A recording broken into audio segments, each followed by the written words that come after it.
নমস্কার বন্ধুরা, আজকের ইন্টারডে পিএনএল স্টেটমেন্ট আমার আজকে 1007 টাকার মতো মোটামুটি প্রফিট এসেছে। ওখান থেকে মোটামুটি 110-120 টাকার মতো চার্জ কেটেছে, ওই 880-90 টাকার মতো এসেছে মোটামুটি।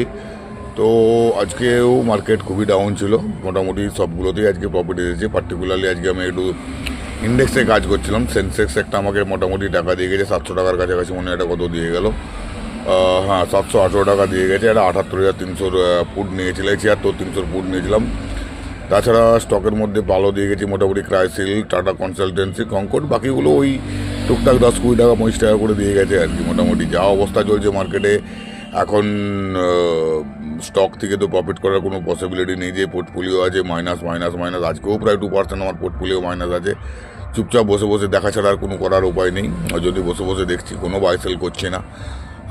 দেখা যাক কতটা পর্যন্ত কি নামে, ধৈর্য ধরেই বসে আছি। যেটা বলে না, প্যাশন ইজ যে রিকোয়ার্ড ইন স্টক মার্কেট, সেই প্যাশনটা ধরেই বসে আছি। যাই হোক, ডেলি খরচাটা মোটামুটি ইন্টারডে থেকে ম্যানেজ হয়ে যাচ্ছে, তার জন্য চাপ কম হচ্ছে আর কি। পোর্টফোলিও যদিও আমি শর্ট টার্ম বেসে করি, কিন্তু এক্ষেত্রে কোনো উপায় নেই।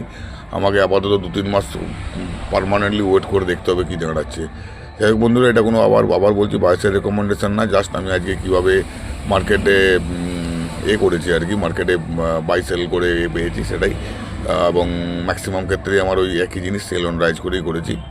আর আপনারা যা করবেন, আপনাদের ফিনান্সিয়াল অ্যাডভাইসারের সাথে কথা বলে নেবেন। Thank you.